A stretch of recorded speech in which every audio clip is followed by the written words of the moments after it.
Okay, guys, welcome back to the channel. Big treat for us today. Me behind the counter? The big man's behind the counter. Now, we have a guest with us in the studio today. We have our pal Drew Cooper in town. It's good to be here. Nice to see you, buddy. Yeah. Thank you for making the trip all the way from the West Coast. That's right. San Francisco, basically. Absolutely. Guys, we've been talking about, telling you guys about Drew for, how long have you been doing the social media stuff? It's been about a year and a half? Yeah, about a year and a half.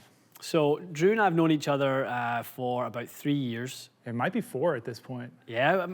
Pre-COVID. It was way pre-COVID. So around 3-4 years, Drew came up here as a customer, was doing some business in the Toronto area. You were doing some stuff, but you were obviously looking to take your game to the next level. Found us and obviously trying to find somebody who could cater to your, let's call it unique speed. Yeah, at that time I was trying to play tournament golf. And That's right. I think you were the only person I found that had X7, 7.0, like anything of that stature.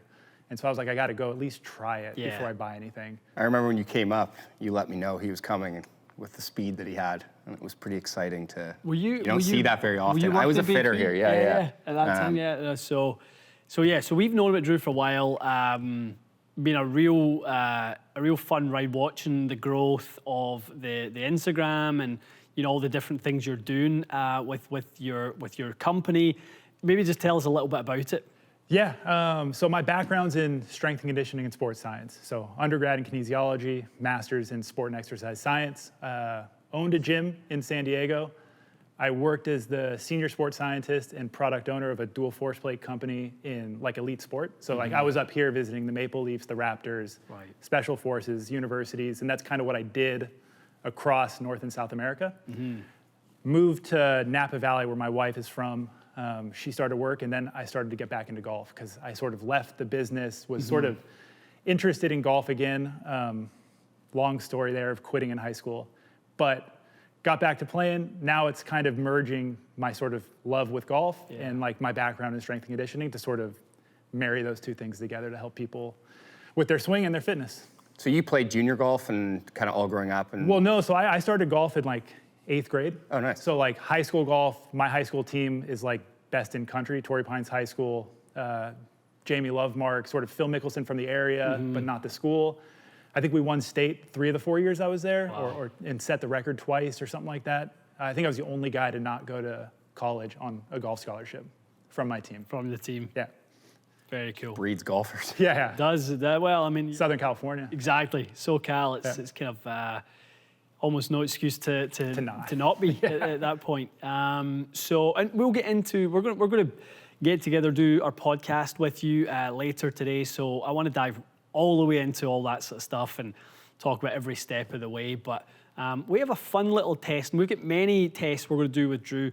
A lot of equipment-related things, a lot of speed-related things. We want you guys to learn from, Drew's wealth of knowledge when it comes to speed acquisition, the different things that you do with your own game to try and, take it back to that elite level. You have elite level speed, there's no doubt about that. And we'll talk a little bit about some of the long drive stuff you've done and how you're sort of, crossing over from tournament player to long drive. Very much is it rude to call you the amateur Bryson? Playing both sides successfully. Right. It's pretty cool. It's pretty cool. So it'll be fun. But today we're going to talk about golf balls with Drew. And when you guys see it, the level of speed that Drew has, nothing is easy from an equipment standpoint. How you set your bag up is challenging. And people roll their eyes and go, high-end problems that you hit as far as you do, but it's not easy. No, and it leads me to a lot of indecision. Then that hurts my golf. Because we'll see, I can hit a wedge from 140 or 170. Yeah. And so I'll sit on the course and go, should I hit a sand wedge? Should I hit a pitching wedge, a 9-iron, an 8-iron? And I kind of lose myself in indecision. Right. Or I couldn't find equipment and I spin it too much, hit it too high, can't control it. So it's been tough. Always chasing the consistency. Yeah. Trying to get repeatability. And that's the nature of it for golfers, isn't it? You either are fairly consistent, but you don't hit it very long, or you are really long and you don't quite find the consistency of it. Absolutely. And the people who mesh both end up playing in the PGA Tour for the most part. Exactly. Right. So today we're talking Bridgestone golf balls. We have the 2022 version of the Turbo RXS, which is the opposite end of the spectrum from the Bridgestone ball, the Turbo X. So very firm compression, high 90s in the compression charts. We've got the RXS, which is the soft compression, soft cover golf ball. That's the soft compression version of the Tiger ball. So there are two in between that as well, but we thought we'd kind of showcase either end of the spectrum and show people the differences between the two and the kind of pros and cons, the benefits of each ball. Perfect. Okay, let's start with your wedge. Let's hit some of those full out wedges. Let's go with the XS first, the soft golf ball first. Do you play it with a bit of curve outside or fairly straight? So I try to play it fairly straight. My miss when I'm swinging bad is an overdraw all the time. Got it.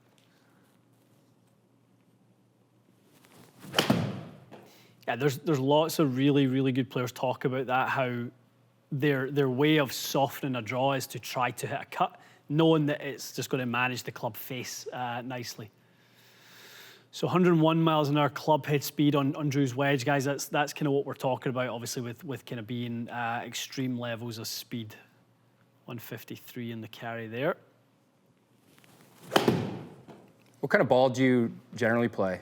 So I used to be a TaylorMade TP5X. Yeah. And then the new model came out and it was a bit spinnier. It felt better, softer, but now I'm in the Callaway Chrome Soft XLS. Flies better in the wind. Yeah. Seems to be more predictable for me. Is your wedge up 46 or has it been slightly strengthened? I think it's a little stronger, but that's actually a good question. Okay. We will check that on the Loft and Live. We'll leave a little note at this part of the video. We'll do a little overlay as to what the actual loft is. Because one thing people notice is for the amount of speed you've got, your spin rate isn't really all that crazy high. Right, well, so that's very new with the shafts. It's hard to tell people that it's dramatic. Like it's like 1,000, 1,500 lower than normal. And then if I swing hard, it's like 200 to 2,500 lower. Right. Like it doesn't act, like the old shafts would change dramatically. Like I could shift 2,000 RPMs in the blink of an eye. Which is a nightmare for distance horrible. Control. Yeah, it's the difference between coming up short of a green, pins in the middle, to flying. That's a big jump. It's like a 30-yard, yeah, it's huge. Yeah, and that your old shaft being the Project X LS. Correct, yeah. Okay, so I've just brought us back to 150, because I think if we smooth this out of here, where did the low 150s carry? That'll straighten out a hair. For me, like everyone says, start at the green and work your way back. Yeah. But admittedly, the green side work is my worst part of my game, so I just try and maximize my long game. So that's how I've approached golf balls. It's just give me the thing that strengthens my biggest strength. Right. Instead of trying to make my short game better when it's not that great to begin with. And at what sort of where on the scale are you right now with exertion? Like, do you feel like these this are is like this? sixes? Yeah, these are like 6 5 or 10? 6. 5, 6. Okay. Because right now your last two have been right on around PGA Tour ball speed 110, 113. So I know how quick you can move it up to the mid 120s with the pitch and wedge if you want to. Yeah. But your smoothies at 5 or 6 in the exertion level is about PGA Tour average. Yeah, yeah, and it's the only way I can play. Yeah. Yeah, those last three were really nice little shots. Okay, let's move over to the Bryson ball. Okay. Firmer compression golf ball. Really, guys, about as firm a golf ball as there is out there. Drew plays one of the firmer ones in the Callaway Chrome Soft XLS. Obviously, Left Dash Pro V1X is another one that people talk about. You play TP5X. TP5X, yeah. Again, firm golf ball, but they have refined the cover and sort of internal sort of materials in that one, so it does spin a lot more now than I guess it would have been the 2019 version. Yeah, I've noticed a big jump in big spin difference. of that. Yeah. So you like that one because it's firm and you can shape it. I feel like I can curve it, but I need a firm ball. Yeah. That's something that's as a feel guy, that kind of firm feel off the face is something that I really need, especially with driver in the woods. So being able to still curve it is really important. Okay.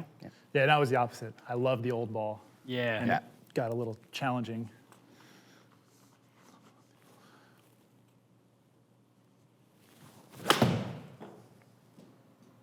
Sounds a little different. Yeah.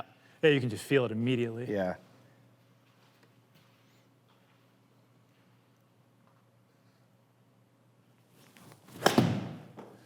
A little heavy off the toe. Okay. What do you play your lie angles at? I believe these are 1 degree up. Okay.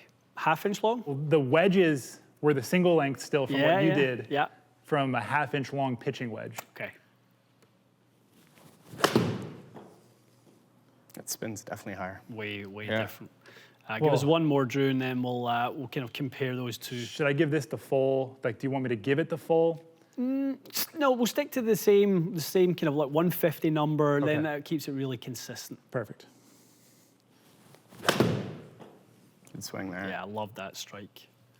Yeah, so I wouldn't have guessed this softer ball, even though I probably should know by now after watching enough videos, would have spun less. It's still burnt in my brain from 1998. Yeah. So that's, guys, again, and not calling Bridgestone out or anyone, but that's where marketing is only general guidelines. No one is going to tell you that this golf ball is going to spin 1,200 less than the Bryson low spin golf ball. Yeah. It's wild. Yeah. But that's the reality of what we see all the time. So almost identical from a ball speed perspective, but in terms of the launch and spin, Big jump. yeah, totally different. Totally different. And that's what we generally see. I mean, that's the AVXs of the world and things like that really exit lower and flatten out much more because the ball, leaves closer to the club face from a compression standpoint. Okay, let's grab your 7. Let's see if the same trend continues. I've got a 6 dotted up. Yeah, look, that's good. That's good. All right. Yeah, completely. All right, Drew, so we've got your 6 iron. What's the stock 6? It's probably going to be something like around 210. Something like 210. Okay.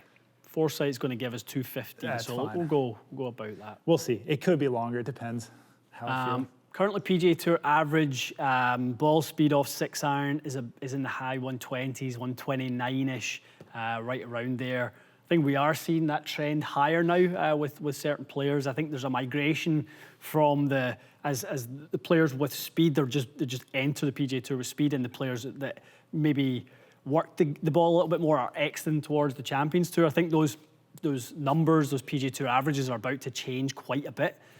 So, I mean, I think we're going to see something a little different here. Yeah. I think it's been a lot different lately. Yeah.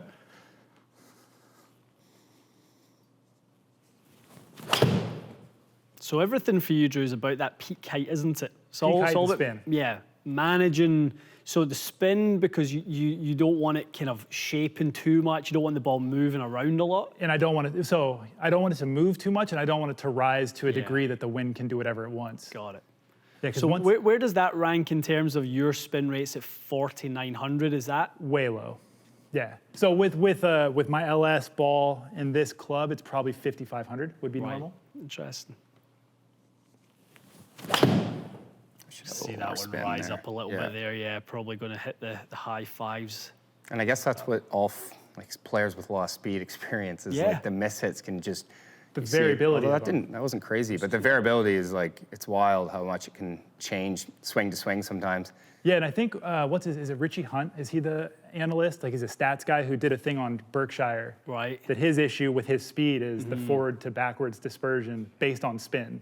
That it's wildly higher. Insane for you guys that have that amount of speed. And people talk about Bryson and his kind of jacked lofts, but how else is he going to control his peak height? He needs to. The ball and the clubs and everything, none of it was designed with him in mind. Right. Right. So he has to play them that way. Swing there. That was nice, Drew. And I guess that's the thing too. Guys with normal speed, we'll call it. If you got a jumper, it can still cause problems. So guys with Yeah. a ton more speed, it's just going to turn into even more of a jumper Or floater. or a floater. The ones opposite. that float yeah, are terrifying. Yeah, exactly. You probably get more of those than the average player. Yeah, so into the wind, I could easily be 3 to 4 clubs short and just chip one because I'm terrified of it getting up in the wind. Yeah, exactly. Yeah. So averaging right now around 5,000. Yeah, which for me is crazy low.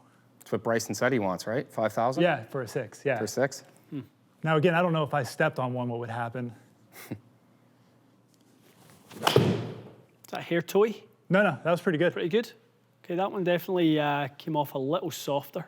Yeah, I would say the face might have been a little open. That was a great strike. So yeah, kicked up a little bit there. All right, Drew, excellent. All right, grab the firm golf ball now. It's a crazy difference. It's such a different sound. It's like not even close. I was going to say immediately. Yeah, no, it's a lot different. Much higher And pitch. spin as well. It's interesting it's staying consistent.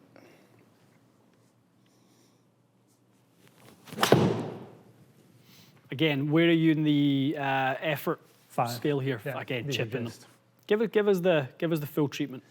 That's all, so that's another problem though, is hitting them that soft is Yeah. like, I could jump on one and by accident almost. Right. Okay. It gets a little challenging. So fast. Yeah, look at Yeah, the, it look just at the goes difference up, in right? spin. Yeah. So the ball speeds probably went up to maybe 150. But it just goes- Yeah, 150, Flying. 151, 152. Spin a little higher. Yeah. All of a sudden, we take that peak height and we raise it by 40 feet. And then there's like, I'll go a little faster one more time. So in a perfect world, Ian, what would you want to see in terms of launch and spin for that much speed? If it was a perfect world, obviously. So for Drew, you swing your driver, the gamer driver, about 138 to 140. Right, Yeah. so 138. So anything between 125 and his driver speed, basically, would be ideal. So on the PGA Tour, what you'll find is the guys on the tour, their average peak height maps to their driver swing speed. It's about a 1-to-1. So Okay, wait, say this again. So my ball speed off a 6-iron should be my club head's. So your peak height number peak height. and feet should for most players on the PGA Tour should match their driver swing speed. I've never heard that. Yeah. Okay. So and then for the amateur golfer, it's whatever their 6-iron speed is. Their peak height should match that. Interesting. That is a really good way for fitters not to get hung up on speed, launch, or spin. Achieve the goal of the peak height, and everything else falls into place without trying to kind of work on one of those 3 key parameters. So you're looking more for a window, more than anything, a launch window. Yep. Interesting. Yeah. So that's where you're kind of hitting these nice chippy ones. So Right. hit me like a 7 out of 10 here, right? Like a controlled firm one. It's interesting how like the chippy ones at the start, the really hard one, and then a medium one, they all kind of go the same. Yeah, but that's what I always try and tell people. Like, Yeah. I don't know if it's better for me. I know it's a different video with a different club head to have these things go further. Like, it doesn't seem like it's of benefit, so I just hit it. Like, my irons are the same distance as my playing competitors, and then I'll fly them by 50 with the driver. Yeah. Like, in all seriousness, they'll try and gap off me on a par 3, and it doesn't work. Right. I don't know if that's good or bad or it doesn't matter.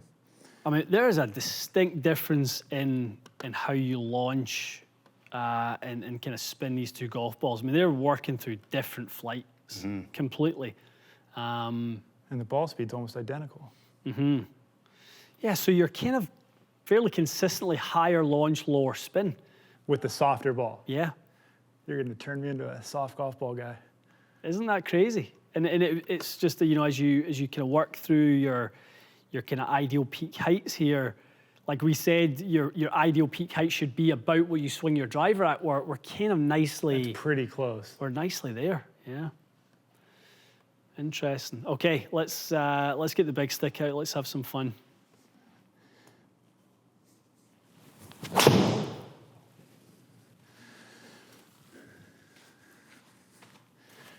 But so in general, that's why I don't like curving it, because it sits up there, it'll Yeah. just start going and It just going. goes 135. Yeah, you're right. Pretty much bang on. That was off the heel, but it's good. Wish my heel strikes looked like that. I know. Love those heel misses. 335 on the fly. Spin stayed down too. Yeah, it was good. Yeah, Yeah, I would have thought that was much spinnier. 2400. Yeah, that'd be one on the course that I wouldn't say anything bad about. No, exactly. Yeah, no one other than you Would know. Yeah. would know about that one. High toe. Toes 8. All right, let's go over to the X. Yeah, this will be interesting to see because those ball speed numbers for you are, Were I low. know, those are low. Yeah. Yeah. Anything in the kind of 180s for you is like, nah, don't see that often. No, those are usually pretty bad misses. There it is. How good is that? That was Fly it. A1.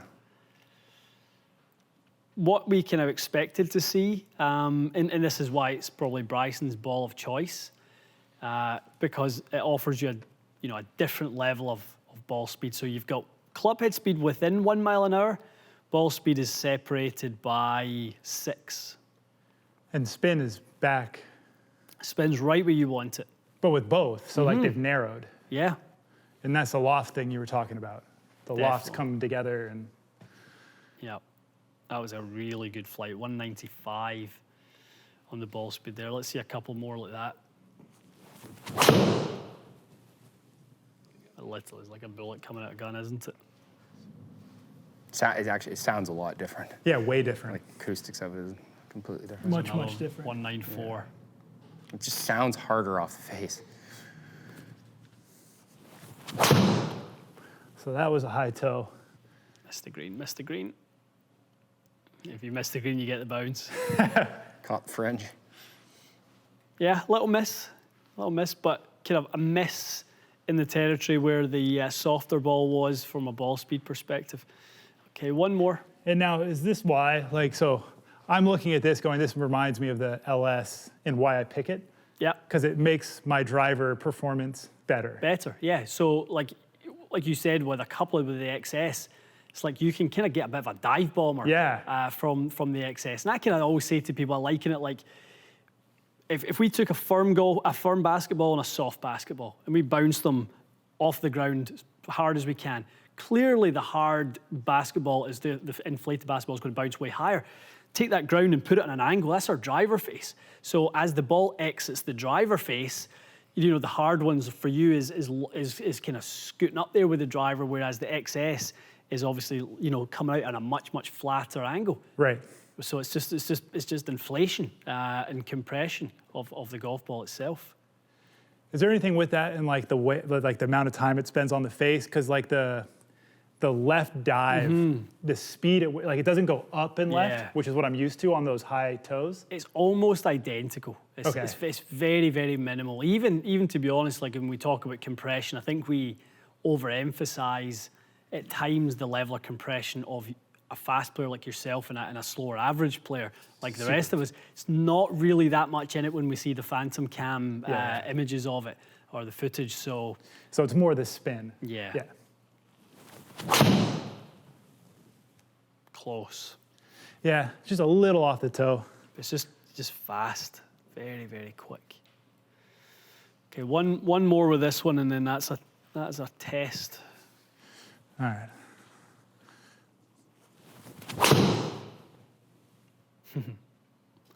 That's a lot of fun to watch. Thing didn't move. It just didn't, did it? It got on that stripe and just literally stayed on at 197. Yeah, if we want to see where the golf balls separate from each other, this is kind of it, in the driver sense, where the Tour B is more of the ball you would choose, more of the Bryson ball. This is kind of why. Yeah. Right. So he can take advantage of the stronger lofted clubs that he has. He obviously hits the ball, very, very high, and he's utilizing the compression. He doesn't really want the ball speed dropping by 7 or 6.5 miles an hour. Now, it really takes the driver to see that, as we saw earlier. Like, there's not much in it when you have more loft, right? There's really not much in it until you get to those sort of max compression, kind of scenarios. Pretty cool test. Yeah, really cool. Yeah. I think that's I one want that to will play surprise 2 different us. golf balls. Yeah, exactly. No, exactly. Just quick swap switch out. it. Yeah. Switch it as you get to green. Mark it. Switch it in your pocket. Right. Your way. Really good stuff. Surprised me.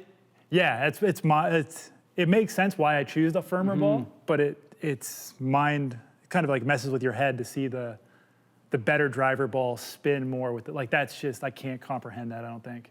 I mean, with the wedge especially, to think that you've taken to see over 1,200 RPMs off with a that's softer cover, softer core. I mean, just to see 8,000 with a wedge, that's like, I mean, we're talking like 3,000 RPMs different than what I can see on my quad at home. It would be very interesting to kind of to see whether on the golf course, because like 195 ball speed, 189 ball speed, like, you know, they're both on the golf course. They're probably about the same thing. I think there was 10 yards of total difference in distance that we saw in that test. So it's not like there's a massive amount in it anyway. Right. Whether actually on the golf course, you know, whether you can flight this softer golf ball a little easier into some of those headwinds would be worth a little on-course test. Maybe it's something we'll actually do tomorrow. It's something I've never done. Yeah. I always just choose the driver and off I go. Yeah. Well, especially with the amount of wedges you would be hitting, it might be something Very to kind of beneficial, especially if, if you're hitting it that far off the tee, having a lot of wedges in your hands maybe give you a little bit more. Yeah. Cool stuff. Interesting. Very cool. Okay, guys. When we have someone with Drew speed, we can magnify the effects of things. And this is one scenario where we were able to do that. We were able to magnify the effect of compression off driver to separate on speed, and obviously magnify the compression with or not even so much the compression, but the way the core and the cover react off of one another in order to show with the wedges and the irons some ways you can separate in ball flight. Just goes back to the importance of a ball fitting, of understanding what it is that you need from a golf ball in the on-course scenario. And we're going to get outside with Drew tomorrow. We're going to be on the golf course. So, you know, very interesting to take quad out in the course. How much does this translate? How much does this, you know, convert onto a real golf course? So we're playing screen golf here. Yeah, I was going to say numbers to visuals. Exactly. Will be interesting. Which is what good players like Care you about. guys do. Yeah, Yeah. you picture windows. You know, your windows might be like They might be 40 yards left of Well, one. the thing is, for me, the numbers never have mattered Ever. as long as I'm hitting my spots. Like you said, like my equipment, I don't know what it is. With what the ball's doing, I don't really know. As long as I'm able to hit my windows and the launch angles and the things that I care about on the golf course, that's more important for me for sure. Very cool. Excellent. Okay, more fun videos like this coming, guys. We will see you again soon.